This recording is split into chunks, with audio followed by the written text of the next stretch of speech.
Buenas tardes. Bueno, estamos otra vez aquí, ¿no? Para hablar de sostenibilidad. Disculpar la tardanza, bueno, aún vamos más o menos bien, pero tenemos un cambio en el programa. Inicialmente venía físicamente Gemma Sánchez y ahora veremos, bueno, que el contexto que tiene realmente, ¿no?, de todos los cambios del EFRAC, tiene muchísimas reuniones y al final no ha podido asistir, pero sí que se conectará online con nosotros y hará una presentación de cuáles son esos frentes donde está trabajando el EFRAC y los timings que ella misma, ¿no?, tiene de trabajo y de presentación, y nos hará pues una breve presentación online. Veremos si, creo que sí que se puede conectar cuando le demos paso. Y vamos viendo, pero bueno, que sepáis que ha habido esta modificación. Bueno, ¿y qué vamos a hablar hoy? Llevamos 2 o 3 años, os comentábamos antes, ¿no?, que hemos quedado para hablar un poco de la sesión, que llevamos 2 o 3 años donde la sostenibilidad es el eje principal del fórum. Llevamos trabajando la sostenibilidad muchísimo, formándonos. Se ha creado tanto en el instituto como en el colegio el máster de sostenibilidad, que ha sido todo un éxito. Las firmas han hecho formación y continuamos trabajando, ¿no?, con este enfoque de sostenibilidad, simplemente que ahora estamos en un entorno realmente de incertidumbre, ¿no? Y venimos a eso, a comentar la incertidumbre que está pasando tanto en Europa, en España. No nos vamos a atrever a decir qué podemos esperar, ¿no? Porque realmente… Pero bueno, vamos a intentar concretar lo máximo posible también la incertidumbre que podemos llegar a tener entre la memoria de sostenibilidad, la CSRD y el EINF. También vamos a comentar nuestra realidad a nivel nacional y bueno, vamos a intentar vislumbrar un poquito de luz dentro de todo este movimiento que estamos teniendo en sostenibilidad. Sí. Ya está, la Gemma. Hola Gemma, ¿qué tal? Hola, buena tarde. Buena tarde. Bueno, tenemos a la Gemma, si os parece, voy a hacer la presentación muy breve porque Gemma ha aprovechado que tiene un break en otra reunión para conectarse con nosotros y hacer su presentación. Todos conocéis a Gemma Sánchez, es Leadership Team de Sustainability Report en el EFRAC.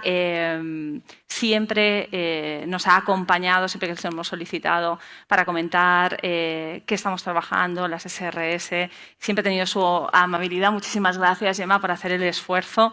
Y tiene ya lo comenté en su día, ¿no?, que tiene un pasado auditor, ha sido muchos años auditora en Price, por tanto, tiene la realidad de la auditoría muy presente, ¿no? No podemos tener mejor representación en el FRAC que Gemma, la verdad.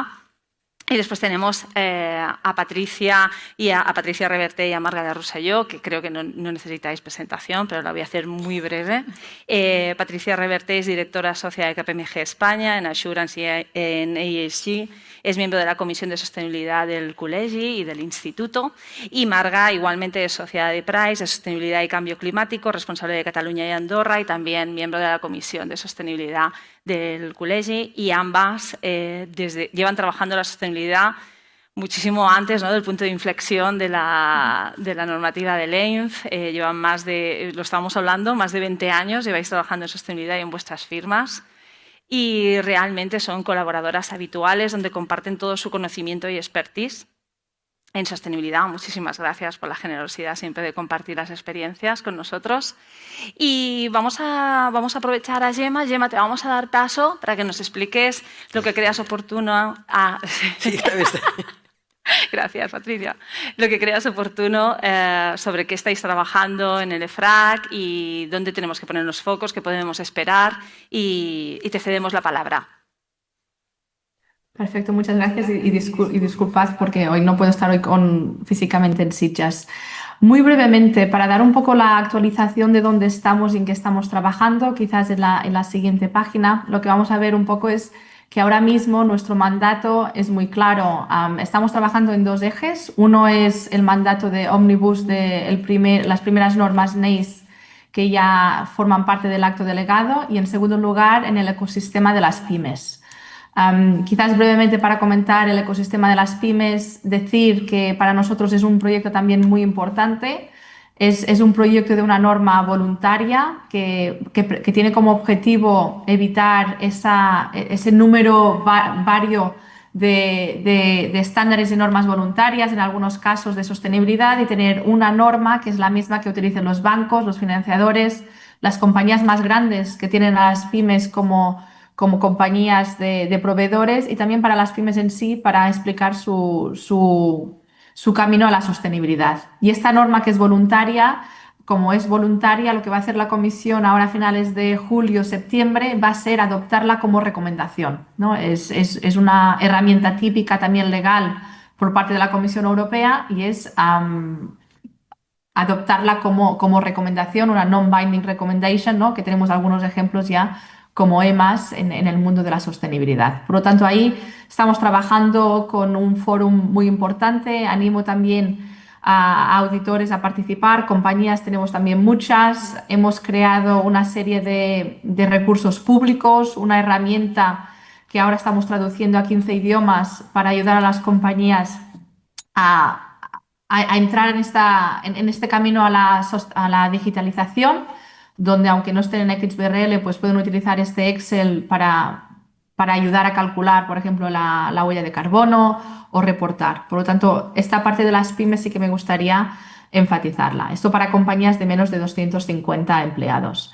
Luego tenemos las compañías, ¿no? Que están entre 250 empleados y cuál vaya a ser el límite de la CSRD, que ahora mismo estamos en proceso de Parlamento Europeo. Tenemos una propuesta del Council, ¿no? De hace un par de semanas cuando Polonia pasó la presidencia del Council a Dinamarca. Y vamos a ver si son 1.000 empleados, pues habrá unas normas voluntarias, ¿no? Que no van a ser las pymes, este no es el objetivo de la Comisión, para estas compañías de 250 a 1.000 empleados. Si es que 1.000 empleados va a ser el consenso que se va a llegar en el triálogo. Y finalmente tenemos para las compañías más grandes, estamos hablando de 1.000 empleados, y aquí es donde esta revisión del SET 1 del Omnibus pues toma mayor relevancia, ¿no? Son compañías que en la mayoría de los casos, en su gran mayoría, ya han reportado en 2024. Hay algunas que sí que van a entrar más tarde, pero sí que también es verdad que hay una normativa que se ha aplicado, que es la Stop the Clock. Por lo tanto, estas que tenían que entrar en 2025 se las ha dado 2 años más de margen. Y para las que ya están reportando y para las nuevas, pues estas simplificaciones que voy a ahora explicar de modo muy breve, pues les van a afectar en un futuro muy próximo, ¿no? En 2 años es lo que se está previendo. ¿Cuál es el objetivo aquí del paquete Omnibus de las finanzas sostenibles en el caso de las NEIs? Pues simplificar. Y hace un par de semanas explicamos en una reunión pública de nuestro consejo que lo estamos haciendo, que estamos en un momento donde estamos viendo una simplificación del 50% más, ¿no? Un 50 plus de los requisitos que ahora tenemos de información. Estamos yendo a un sistema que es más de principios, más principle based, menos específico, también teniendo en mente que estas compañías que van a terminar estando dentro del enfoque o alcance de las NEIs son las compañías más grandes, con más experiencia, que han reportado.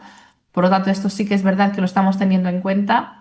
Y estamos trabajando en estos puntos que estáis viendo en pantalla, ¿no? Un enfoque de datos cuantitativos, siempre y cuando ¿no?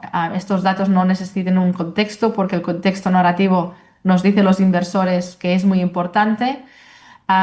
Un ejercicio muy detallado estamos haciendo ahora mismo con la materialidad, ¿no? Con las normas que tenemos en la NEIS 2 del proceso de materialidad, bajándolo a un nivel más de principio, que no tan detallado.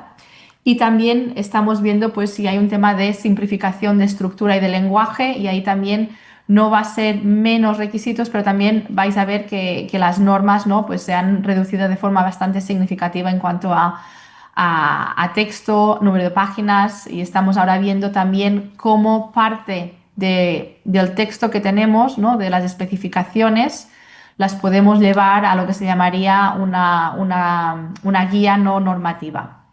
Esto es lo que estamos haciendo ahora mismo. En cuanto a la siguiente, lo que podemos ver es el cronograma. Y aquí en el cronograma, en la siguiente página, vemos que justamente ayer, no sé si se puede pasar no sé si veis ahora, hoy casi. Justamente ayer anunciamos que la Comisión Europea ha cambiado el término para nosotros entregar el borrador de finales de octubre a finales de noviembre. Esto es un cambio de ayer. Nosotros lo estamos viendo con muy buenos ojos. De hecho, ya dijimos en la carta de hace un par de semanas a la Commissioner Albuquerque que si el timeline se extendía, nosotros íbamos a dar esta extensión a la consulta pública. Por lo tanto, ¿qué estamos viendo ahora en pantalla? Pues el cronograma que cambió ayer por la noche. Estamos ahora mismo trabajando con el board y el TEC en los borradores. La semana que viene, el lunes, martes, los vamos a hacer públicos. Va a ser un estado intermedio porque la versión que vamos a pedir en consulta pública es dentro de 3 semanas. Por lo tanto, semana que viene se puede ver la versión de trabajo y en 3 semanas empezamos ya la consulta pública, que ahora sí va a durar 2 meses en lugar de un mes. Por lo tanto, ahí sí que voy a animar pues, en participar a esta consulta pública de agosto-septiembre y luego nos quedará octubre y noviembre para hacer las redeliberaciones y actualizar donde sea necesario el borrador que vamos a enviar a la comisión. Por lo tanto, aquí es donde estamos, así de forma muy rápida, Noelia. Bueno, a tope, ¿no? Trabajando. Y ya vemos, bueno, que era de esperar, ¿no? Que el periodo de consultas pues será agosto-septiembre y que os han dado un plazo más, ¿no? A finales de noviembre en vez de finales de octubre para la presentación de los ESRs reducidos. Bueno, pues muchísimas gracias, Gemma. No te interrumpimos más, que sabemos que estás haciendo este break de media hora en la sesión. Y muchas gracias por acompañarnos. Muchas gracias. Chao. Hasta luego. Bueno, estamos en plenos cambios. Bueno, Gemma ha introducido, ¿no? Un poco ya el comentario del paquete Omnibus. Nosotros lo que habíamos pensado es hacer primero, si os parece, una presentación, ¿no? De qué es, ¿no? El paquete Omnibus y sobre todo también qué otras normas tenemos, qué obligaciones tenemos a nivel local para no olvidarnos también, ¿no? De esos puntos, ¿no? Que también yo creo que ha comentado de la aplicación del cálculo de la huella de carbono, todo lo que tenemos las obligaciones en el proceso de descarbonización, y nos lo explicará Marga, ¿no? Nos hará un update para que nos quede clarísimo, ¿no? Los diferentes tempos y la situación normativa que tenemos. Y después con Patricia comentaremos pues, qué ha sido la aplicación de la CSRD en las empresas de la OLA 1, ¿no? Y después también interactuaremos con Patricia sobre su experiencia y los comentarios que tengamos que hacer más de aplicativo de la CSRD. Pues si quieres, cuando quieras, Marga, la presentación. Perfecto. Gracias, Noelia. Yo tenía también una presentación, no sé si la podéis poner, nada, son cuatro diapositivas, pero para seguir más fácilmente. Mientras la ponen, yo para empezar me gustaría hacer un poquito de historia, si me permitís, porque yo creo que es importante entender de dónde venimos y hacia dónde vamos y por qué se plantean ahora pues, paquetes como, por ejemplo, el Omnibus y todos los cambios que ha explicado ahora Gemma, ¿no? Entonces, venimos de un reporte de sostenibilidad que, como sabéis todos, pues, venía pues, regulado por la Directiva de Información No Financiera en Europa, ¿no?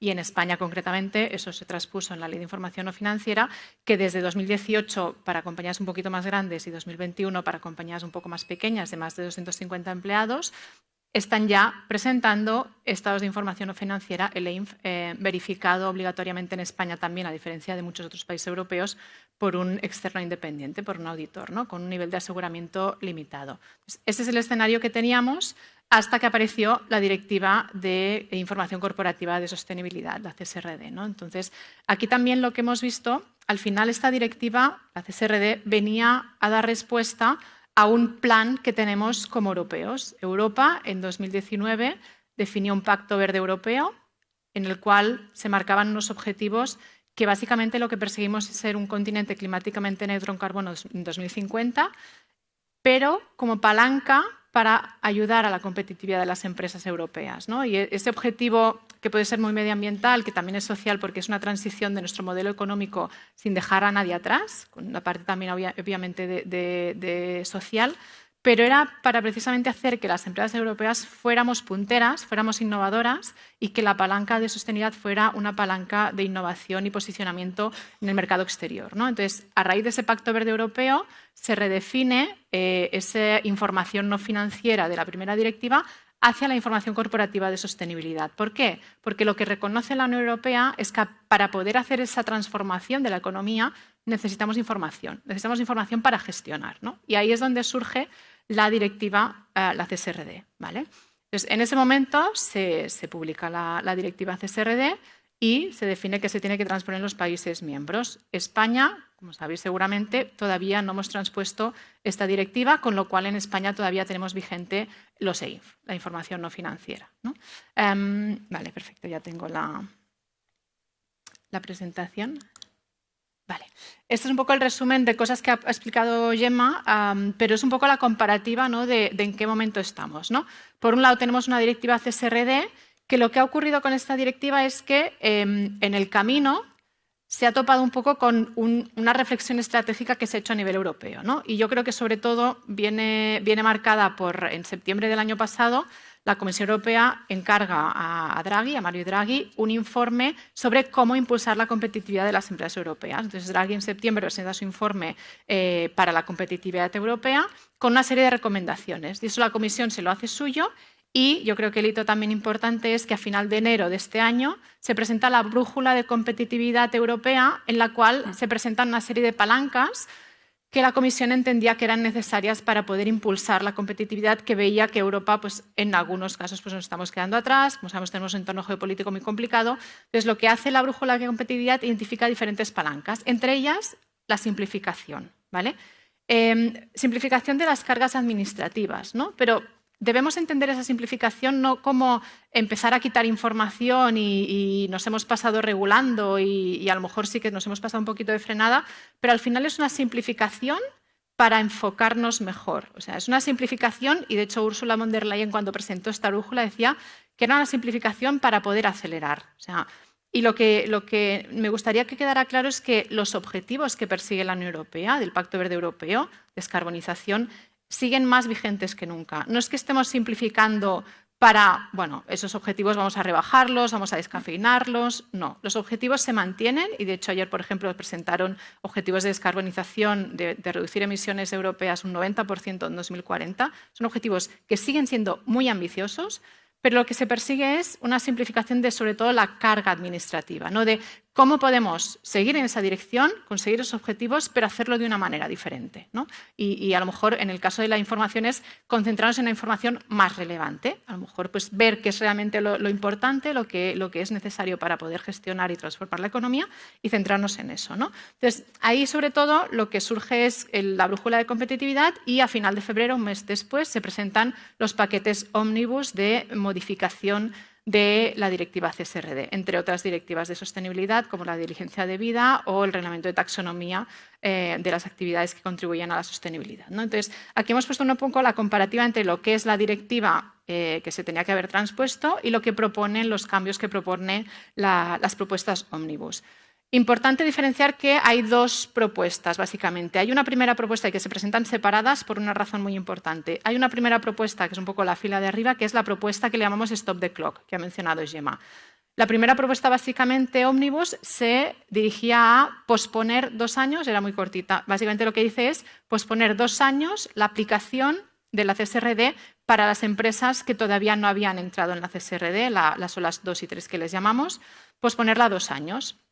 Esta parte de propuesta de modificación ómnibus, de hecho, se presentaba separada porque se entendía que era la que más ágilmente se podría tramitar y, de hecho, ha sido así, ya se ha aprobado a nivel de la Comisión Europea y se ha marcado como fecha límite de transposición en los Estados miembros 31 de diciembre de este mismo año. Con lo cual, entendemos y todos asumimos de que ese aplazamiento de 2 años se va a producir y es así, ¿no? Y entrará en vigor a la que se transponga en España también. Entonces, lo que ocurre es que las empresas que están haciendo EINF que tenían que pasar a la información baja las NEIs en el ejercicio 2025 ya a principios del 26, tienen 2 años más para prepararse. El principio está planteado para el ejercicio 2027. ¿Vale? Entonces, esa es la primera modificación ómnibus, la del timing, ¿no? De aplazamiento de 2 años para estas empresas un poquito más pequeñas. Y luego el resto de modificaciones vienen en otra propuesta de modificación ómnibus que es básicamente enfocada a 2 puntos clave también. El alcance, el umbral de empresas afectadas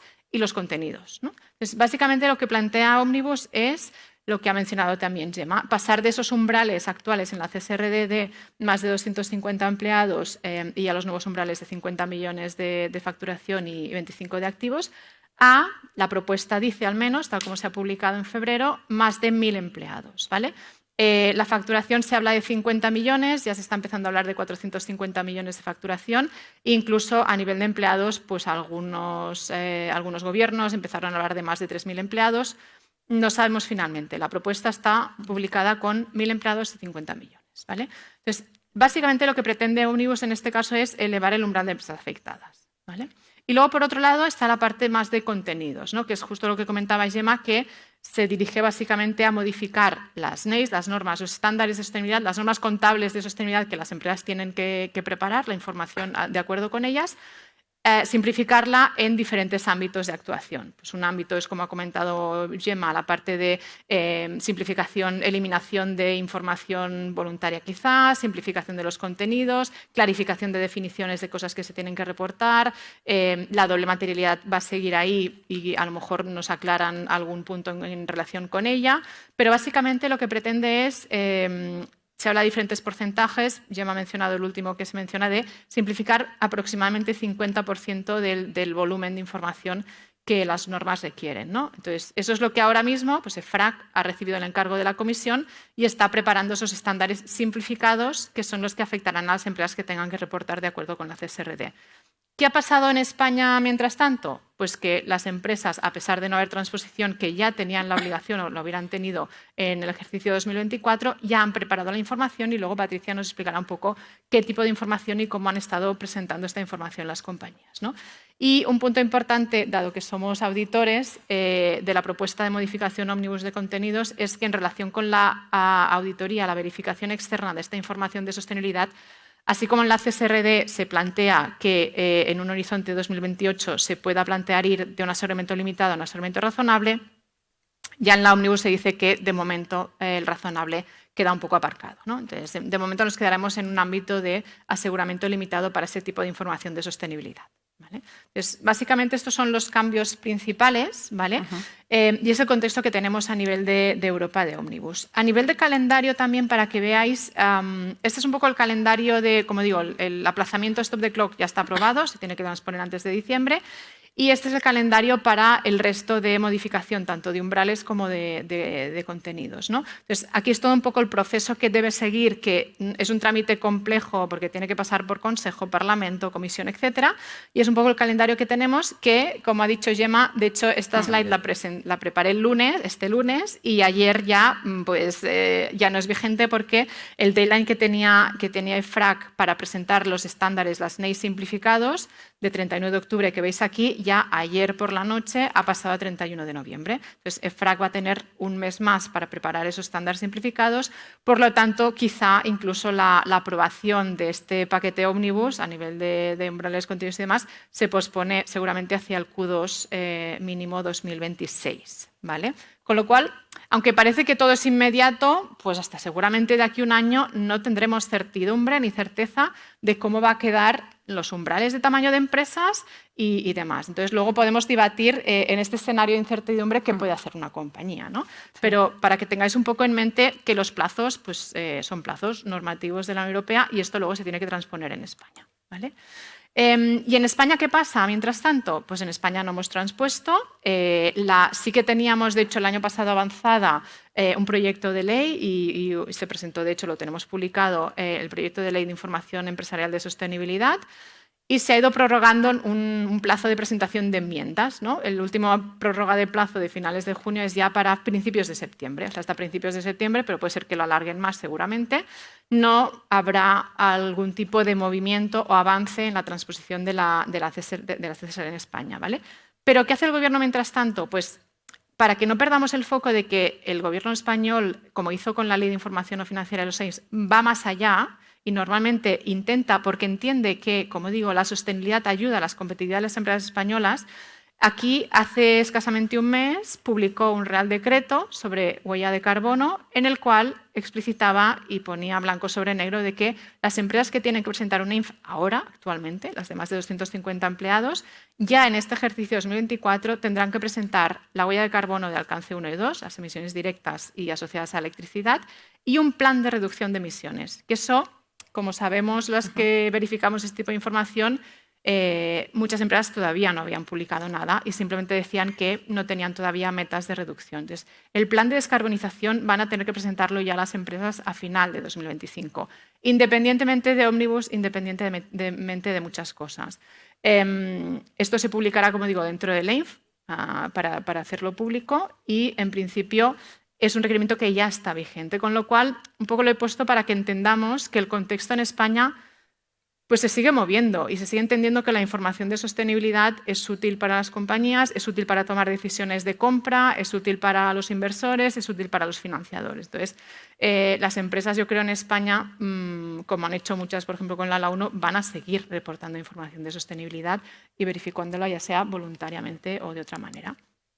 Y para que tengamos también contexto a nivel internacional, la última slide que tengo es que no pensemos que Europa estamos solos regulando la información de reporting de sostenibilidad. Tenemos a nivel internacional ISSB y tenemos IFRS, que básicamente tenemos ya la NIF S1 y la S2. La S1 es en sostenibilidad en general un poco la guía y la S2 es cambio climático, que ya está vigente. Ya hay países fuera de la Unión Europea que están empezando a aplicar estas dos NIF, la S1 y la S2. Países como, por ejemplo, México, Latinoamérica, que ya en 2025 las empresas de un determinado tamaño tendrán que reportar de acuerdo con estas NIF de sostenibilidad, ¿no? Entonces, no pensemos que ahora esto pues, pasaremos de 100 a 0 otra vez y que nos olvidaremos todos del reporting de sostenibilidad, porque hay empresas que si tienen operaciones, por ejemplo, como digo, en México, pues a lo mejor este año ya tendrán que reportar información de cambio climático mucho más allá de lo que a lo mejor pide el EINF aquí en España, ¿no? Entonces, yo creo que aquí también hay un plan a nivel del ISSB de ir incluso pues, transformando, mejorando estos estándares de reporting de sostenibilidad a nivel internacional, incluso con temas pues, con capital humano, añadiendo piezas de información, y tienen también un calendario de trabajo para ir mejorando esa información de sostenibilidad que complementa, como digo, esa información financiera de las compañías. Porque si no, no puedes gestionar, vuelvo un poco a lo que decía al principio, ¿no? Si no, no puedes tomar decisiones informadas sobre una compañía si no tienes la foto completa. Y este era un poco el resumen del estado, ¿no? Yo creo que queda claro, ¿no? Debemos seguir trabajando con el EINF. A fecha de ahora, que no tenemos traspuesta a la CSRD, sí, nos aplica el EINF. En teoría tendrían que transponerla a final de año porque tienen que incorporar el stop the clock. Que el yo ya no pongo la mano pero en el ya fuego, no se pone yo no lo porque veo tenemos muy claro. una situación muy complicada. Imaginemos, ¿no?, que el escenario es que no se transpone, pues continuaremos con el EINF. Y en todo caso, sin el escenario, ¿no?, de que se produzca, ¿no?, esa transposición, se incorpore, ¿no?, el stop the clock. Tendremos hasta que 2 años más. Tendremos 2 años más de EINF. Posiblemente, ¿no? Lógicamente, yo creo que el ejemplo claro y vivo ha sido que ha entrado Gemma y que ha introducido una modificación en fechas. Es decir, que estamos pues, surfeando un poquito, ayer mismo, sí. Pero creo que queda muy claro el enfoque que le has dado, Marga, de continuidad trabajando en sostenibilidad, sobre todo a nivel español, y el punto este, ¿no?, del cálculo de la huella de carbono y los planes de descarbonización. Que te aplique o no te aplique, lo vas a tener que publicar este dato, ¿no? Y que es una carta, yo creo, de intenciones, decir, oye, vamos a continuar trabajando en este punto, como mínimo en España, y me gusta mucho cómo has acabado, ¿no?, en el entorno este mundial, que está pasando. Y China también tiene sus compromisos, que creo que es muy importante que China Australia, los tenga, ¿no? Todos. Sí. Y ahora vamos un poco más a la parte práctica, ¿no?, de qué ha pasado, ¿no?, con la aplicación de la CSRD en estas empresas de la OLA 1, que le decimos que son las empresas cotizadas las más importantes, ¿no? ¿Cómo han vivido la aplicación? ¿Qué retos? ¿Cómo lo han trabajado? Pues todo tuya.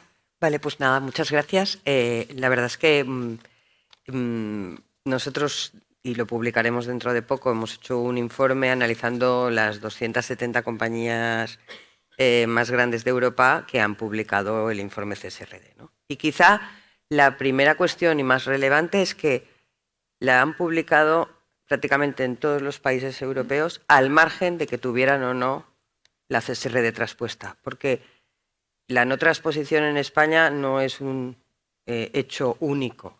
Es decir, no se ha traspuesto en Alemania, no se ha traspuesto en Luxemburgo, no se ha traspuesto en Portugal, ¿vale? Y aún así encontramos informes CSRD de las compañías PIEs obligadas de más de 500 empleados, ¿no?, que han hecho el informe CSRD.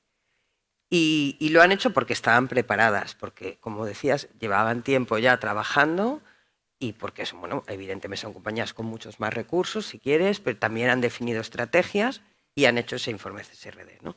Y lo han hecho en todos los países, como digo, y lo han hecho en todos los sectores, ¿no? El sector financiero, sector tecnología, y así lo hemos analizado: infraestructuras, transporte, servicios, minería, es decir, en todos los sectores ha habido informes CSRD. Cuando los estándares europeos, estos que ahora se va a trabajar la simplificación, para algún sector, especialmente para el sector financiero, no han sido los más adecuados. Aunque son sector agnostic, realmente están pensando en que vas a dar datos como si tú tuvieras una industria que genera impactos de manera directa, ¿no?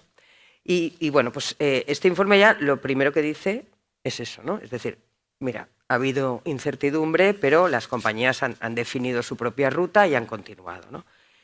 Otra cuestión relevante, y tiene que ver con los análisis de doble materialidad y, por tanto, sobre qué hay que reportar. Metodológicamente, los estándares europeos lo que dicen es: hay que reportar sobre aquello que es relevante, y para que uno defina qué es lo relevante en su compañía, tiene que identificar, por un lado, los impactos, que sería cómo la compañía, por su modelo de negocio, impacta hacia afuera y, por tanto, qué modelo de gestión tiene para minimizar los impactos negativos o para maximizar los positivos. Y, por otro lado, analizar los riesgos y las oportunidades, eso desde la perspectiva financiera, es decir, cómo el entorno de fuera puede afectar a mi capacidad de generar valor y de cumplir con mis objetivos de negocio, ¿no? En un ámbito, diríamos, más de auditoría financiera, estamos muy acostumbrados a ver mapas de riesgos, analizar riesgos, ¿vale? Y, por tanto, esa sería la parte que encontramos en los mapas de riesgos. Lo bueno de esta metodología de doble materialidad es que combinaba los impactos con los riesgos, ¿no? Y los impactos, en realidad, nosotros en los mapas de riesgos a veces los hemos visto como una bolita de riesgo reputacional o riesgo ESG, así como una única bola, ¿no? Y eso es el riesgo de no gestionar bien esos impactos. Bueno, pues la metodología de la doble materialidad obliga a identificar impactos, riesgos y oportunidades, y lo que hemos analizado es, al final, de todas estas compañías, cuáles son los impactos, el número de impactos, riesgos y oportunidades que después les ha ayudado a identificar sobre qué tenían que reportar. Y encontramos una media de 38 impactos, riesgos y oportunidades, una mediana de 38 y una media de unos 43, ¿vale? Que después se agrupan en los estándares, pues encontramos muchos en la parte de estándares ambientales, otros en la parte de estándares sociales y otros en la parte de estándares de gobernanza. Se identifican más impactos que riesgos y oportunidades, y se identifican tanto de operaciones propias como de operaciones en la cadena de valor, tanto aguas arriba como aguas abajo. Aún así, ¿vale?, todavía se ve que es un ejercicio de primer año que ha costado mucho metodológicamente hacer y que seguramente, bueno, pues hay que ir reevaluando, que sea un ejercicio que realmente aporte a la estrategia de negocio, ¿no? Porque al final las estrategias de negocio se nutren de identificar bien esos impactos, de identificar bien esas oportunidades para pues minimizar los riesgos, gestionar bien los impactos y, sobre todo, maximizar las oportunidades, ¿vale? Pero bueno, estamos hablando de alrededor de 43 impactos, riesgos y oportunidades. Sobre todo relacionados con el estándar de clima, el E1, y con el estándar social de trabajadores propios, que también es normal, bueno, pues porque está muy centrado, como hemos dicho, en aquellos estándares que seguramente aplican prácticamente a todas las compañías. Pero después también vemos bastantes impactos, riesgos y oportunidades en el estándar de gobernanza, en el G1, y después en el S4, que es el de clientes, ¿vale? Y eso también es bastante relevante. Pero además, cuando uno analiza la doble materialidad, los impactos, riesgos y oportunidades, puede, y de hecho debería, entender que hay impactos, riesgos y oportunidades al margen de estos estándares que, como hemos visto, están organizados por medio ambiente, social y de gobernanza. Y hay otros, bueno, pues han salido muchos relacionados con ciberseguridad, con innovación, porque también hay impactos, riesgos y oportunidades, y por tanto el propio estándar europeo lo que te dice es, si tienes identificados temas específicos que también representan impactos, riesgos y oportunidades para tu modelo de negocio, divulga también las políticas, los planes, y programas y los objetivos que tienes en estos temas, ¿no? Y realmente en ciberseguridad ha habido mucha información, pero también en innovación y en transformación digital, y eso lo vemos prácticamente también en todos los informes, ¿no? Ahora iremos viendo, pues bueno, pues cómo con la simplificación seguramente, pues a lo mejor se reevalúan estas materialidades para acotarlas quizá más en el plazo, porque te obligaban al corto, medio, largo plazo, acotarlas más en cuanto a los impactos de la cadena de valor, porque no sabías hasta cuándo podías llegar, ¿no? Pero yo creo que seguiremos viendo un número parecido de impactos, riesgos y oportunidades, alrededor de los que hemos dicho, y sobre todo pues en estos estándares, lógicamente, de clima, de clientes, de empleados, porque son estándares muy generales. Y también igual hay más profundidad en algunos de estos estándares más específicos de las propias entidades, de los propios modelos de negocios. En cuanto al clima, lo que hemos visto en este informe, analizando estos 270 informes, es que todo el mundo habla de clima, pero sigue siendo aún un tema muy complejo. Es muy complejo definir la aspiración del Net Zero 2050, aspiracionalmente lo dice todo el mundo, que eso cuente con un plan, que esté validado y tal, por lo menos en un medio plazo, no te digo ya un CAPEX hasta el 2050, pero por lo menos en un medio plazo, eso todavía le queda y estamos hablando de compañías grandes, ¿vale? La línea base sobre la que uno después decide cómo va a hacer la descarbonización está todavía prácticamente en casi todas las compañías en el 2019 y también debería revisarse, ¿no? Porque estamos ya reportando el 2024, ahora en el 2025 seguramente las compañías han cambiado. Han hecho desinversiones, han hecho inversiones, por tanto estas líneas base para ver cómo me descarbonizo también seguramente tienen que cambiar. Por tanto, bueno, pues en la parte de clima todavía queda mucho camino por recorrer. Y si hablamos de los alcances, ¿no? Es decir, ¿qué reportamos? El consumo propio de electricidad, el consumo propio de combustible, pero también el consumo de nuestra cadena de valor, ¿no? El alcance 3. Ahí también hay mucho reto, sobre todo en las entidades financieras, para poder incluir realmente su alcance 3, que tiene que ver con lo que es la huella de carbono de su cartera de financiación o de su cartera de inversión, ¿no? Y para lo cual, como decíamos, necesitan información. Las empresas que se financian van a tener que dar cierta información. Las empresas en las que inviertes, como son PIEs, seguramente van a tener ya la información disponible, pero la de la cartera de financiación, si no tienen esa información, difícilmente van a poder ver el alcance 3.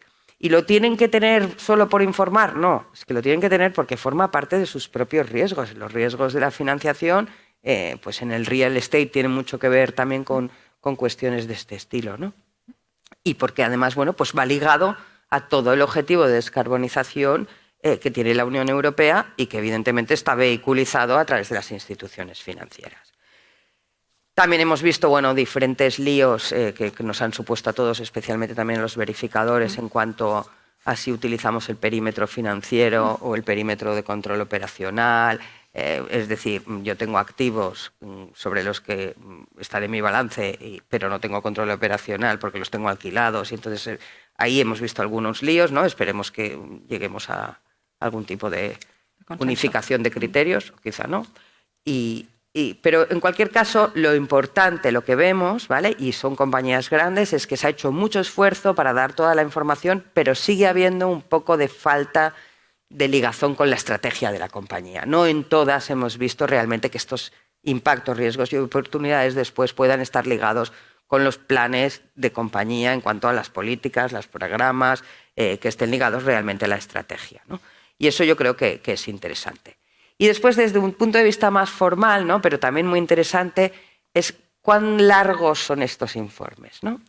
Y bueno, ya los EINF en España siempre han sido más largos que otros informes en FRD de otros países, pero realmente hemos encontrado informes CSRD de compañías nórdicas, quizá, ¿no? Que han sido muy cortos, ¿no? y que igual no están dando toda la respuesta que se requeriría según los disclosure requirements específicos, ¿no? En cambio, hay otros países que son más largos, ¿no? También es cierto que la norma de assurance, como no existe, pues ha habido unos que han hecho la ISAE 3000, otros que hemos utilizado pues la guía de sensores que utilizaba, diríamos, incorporaba la recomendación de la CNMV y el ICAC. En Italia pues ya tenían su propia norma, también una guía, en Francia también. Entonces, lo que vemos es que hay diferentes tamaños, ¿vale? Pero que en cualquier caso sí que hay que impulsar la simplificación, ya no te digo apoyada por la simplificación de los SRS, sino pues la incorporación por referencia, el evitar la repetición.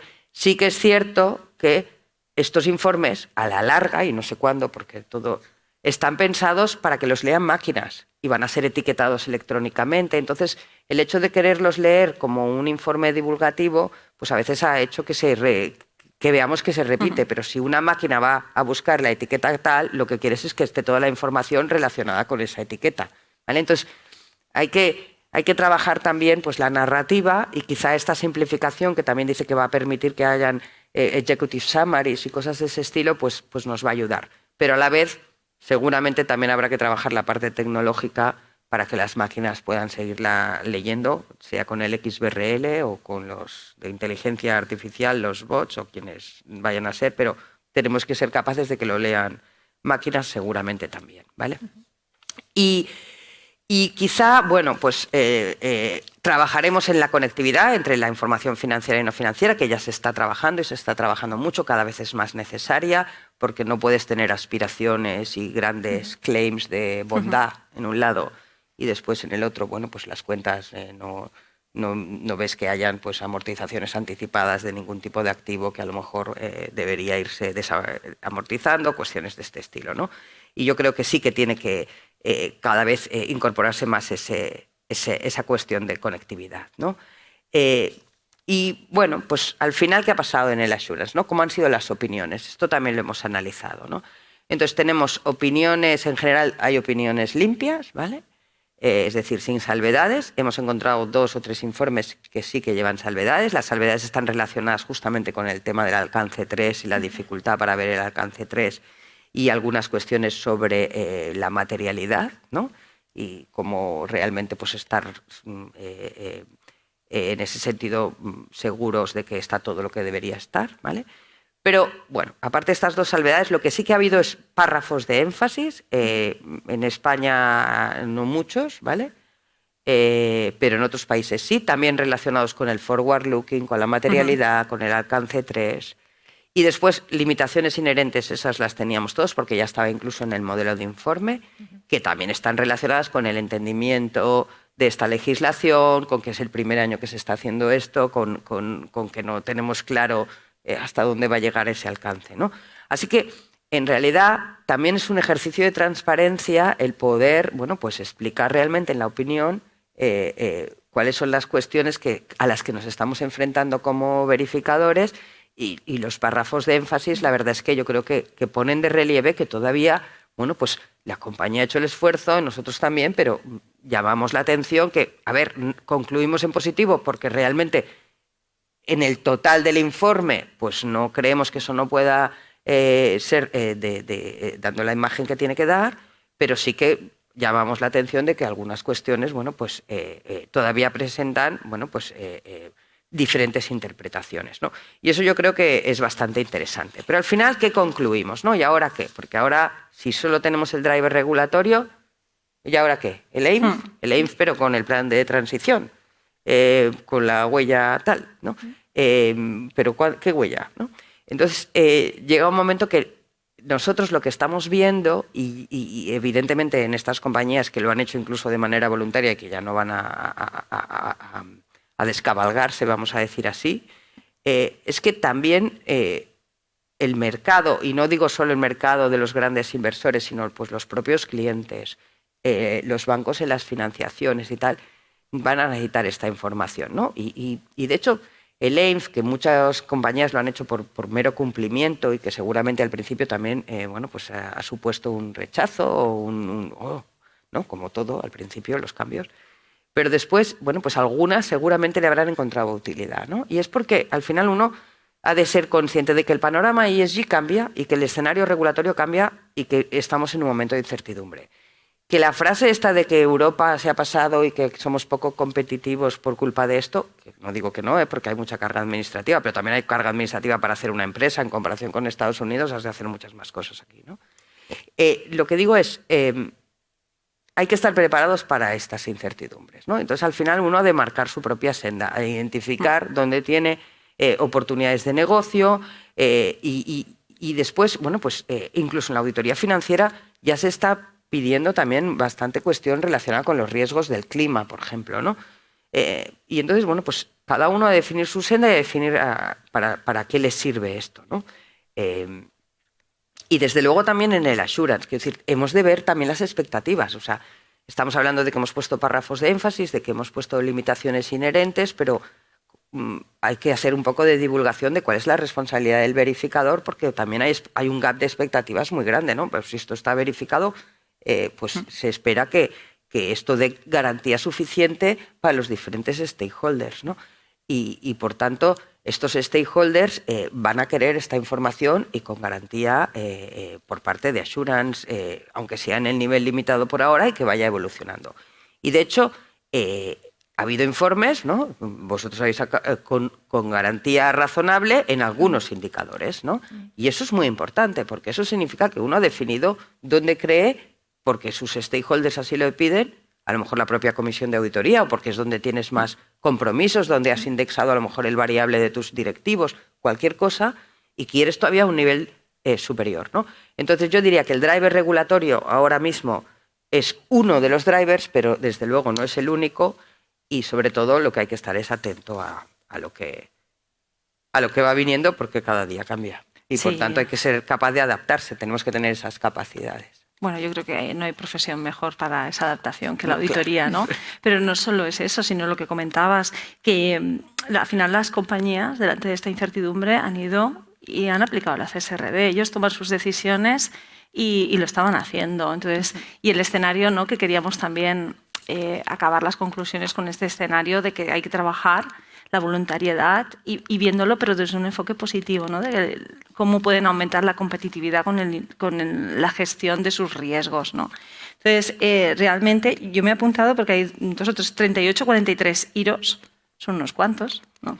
Es mucha información y la falta tal vez de coherencia, ¿no?, en el sistema de gestión, la conectividad que siempre hemos trabajado mucho cuando hemos en otras sesiones, la conectividad con la información financiera y siempre desde el lado de auditores financieros, nos dan mucha información de dónde ponemos riesgos, si tiene que haber provisiones o no tiene que haber provisiones. Realmente tenemos que acostumbrarnos a trabajar la información de sostenibilidad y realmente yo creo que el formato híbrido que has comentado al final, ¿no?, decir, oye, estamos en un escenario de que a lo mejor en algunos indicadores sí que damos una opinión razonable, porque ya los stakeholders están pidiendo una opinión razonable de algunos indicadores. Por tanto, realmente la tendencia es de continuidad, ¿no?, en la sostenibilidad, todo y que nos han dado pues un plazo, ¿no?, para coger un poco de oxígeno, porque también era necesario. Sí. Era necesario. Yo creo que para no todo es negativo. Para la profesión y para los propios informantes. La formación un poco de los propios profesionales. Sí. No todo el paquete Omnibus es negativo, sino que nos dan algo de tiempo. Veremos, sí que hay mucha incertidumbre. Yo creo que ha quedado clarísimo. Yo tenía algunas preguntas que me habían hecho en los pasillos que hemos comentado. Vemos, es que tenemos aquí... No, pero faltan 5 minutos, Sí, ¿no? faltan 5 minutos. Pero nos van indicando -6, pero no, vamos bien. Tenemos 5 minutos. Entonces, nos habían hecho algunas preguntas en los pasillos, pero yo creo que ya han sido solucionadas. Porque una era, ¿cuánto va a durar el EINF? Decían, Noelia, ¿cuánto va a durar el EINF? Yo creo que lo hemos comentado, ¿no? El EINF, pues oye... Incluso cuando se transponga en España, se transpondrá, ya entendemos, con el Stop the Clock, con lo cual hasta 2027 que no tengan las empresas que reportar de acuerdo con la nueva CSRD, seguramente entendemos que habrá un INF, no sé si exactamente igual o no, pero sí que en principio sí.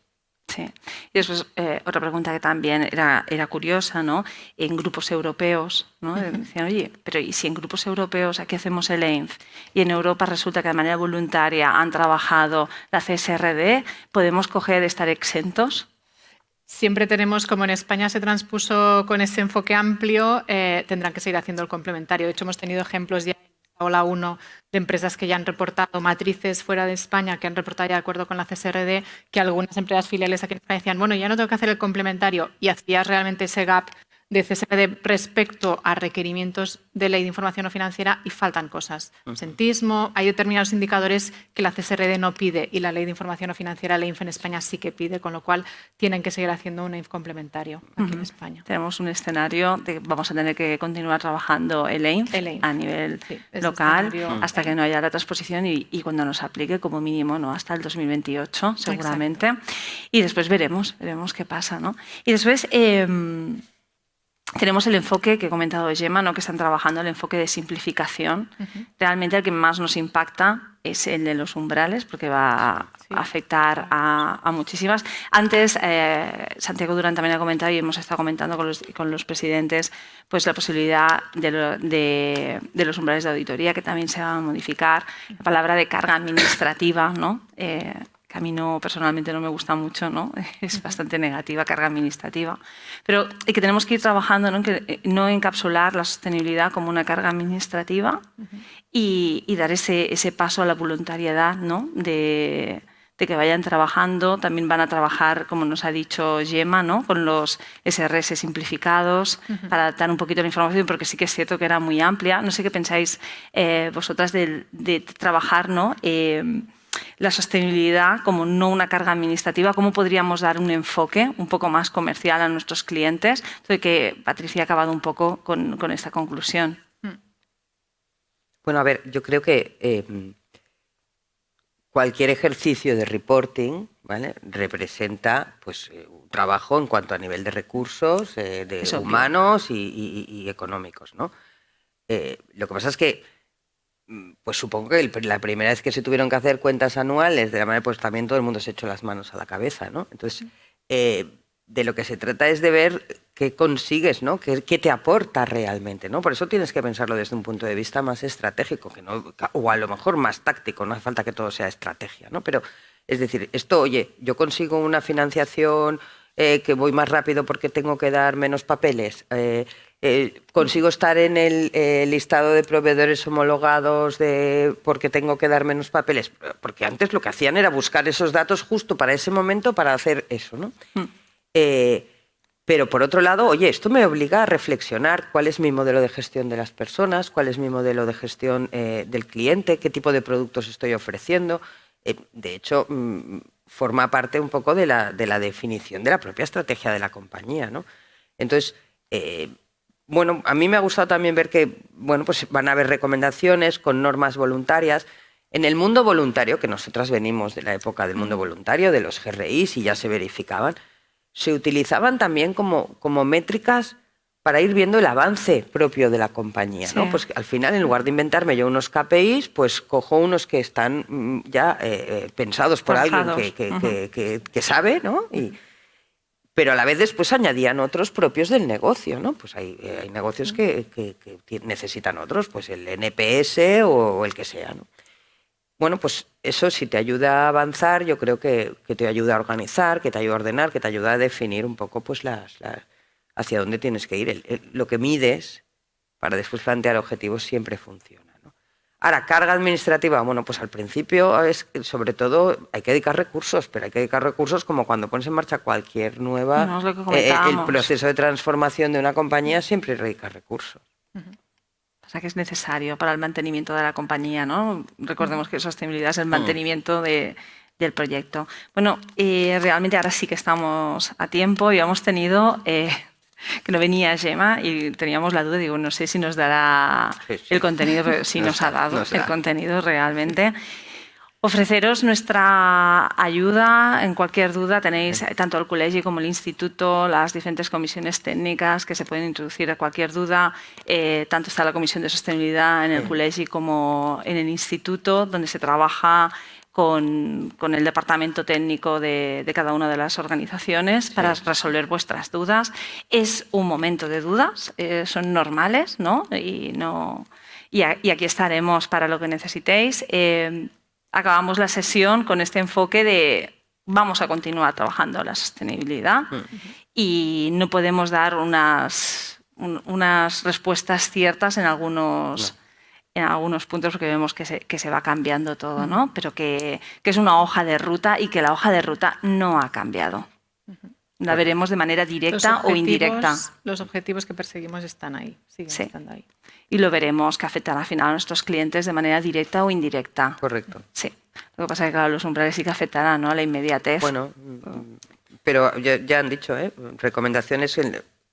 O sea, el estándar de pymes que todo el mundo habla, del estándar de pymes, es para menos de 250. Están trabajando otros entre 250. Lo hemos apuntado, estábamos las tres cogiendo notas. No, sí, o sea que las de menos de 1000 no se quedarán sin nada. Y después veremos cómo se transponen los países y qué capacidad tienen los países o no de ser o no más exigentes. Es que no sabemos. Sí, vamos viendo. Aquí estaremos, ¿no? Para lo que necesitéis. Y muchísimas gracias por acompañarnos en nuestra sesión. Gracias. Gracias.